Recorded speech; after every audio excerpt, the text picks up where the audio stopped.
June 4వ తేదీన ఎన్నికల కౌంటింగ్ ఏర్పాట్ల గురించి మీడియాతో మాట్లాడుతున్న నంద్యాల జిల్లా ఎస్పీ రఘువీర్ రెడ్డి అయిపోయిన రోజు నుంచి కూడా ఇక్కడ ఈ 3 బిల్డింగ్స్లో 3 టైర్ సెక్యూరిటీ సిస్టమ్ ఉంది.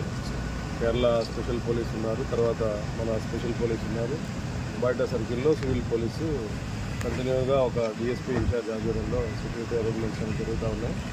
కౌంటింగ్ రోజు ప్రత్యేకంగా ఏంటంటే ఇటు మన నందికొట్కూరు, నంద్యాల, ఆలగడ్డ ఇటువైపు నుంచి ఇచ్చే శ్రీశైలం ఇటువైపు నుంచి ఇచ్చే వెహికల్స్ అన్నీ కూడా కేశవరెడ్డి స్కూల్లో పార్కింగ్ వెహికల్స్ ఉంటాయి.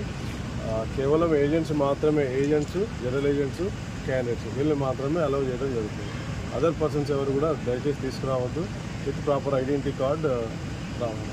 సో స్టాఫ్కి సంబంధించి ఎదురుగా ఉన్న దాంట్లో కౌంటింగ్ స్టాఫ్ అందరికీ ఇక్కడ మెయిన్ క్యాండిడేట్స్కి ఇక్కడ అలౌ చేయడం జరుగుతుంది.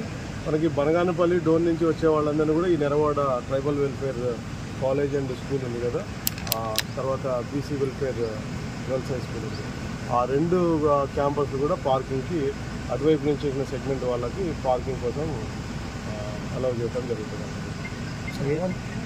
ఏజెంట్లు సుమారుగా ఒక్కొక్క నియోజకవర్గానికి 300 వరకు రావచ్చు. ఏసీ, బీసీ కలిపి. వాళ్ళ పైన ఏమైనా కేసులకు సంబంధం లేదనేది చెప్పడం జరిగింది.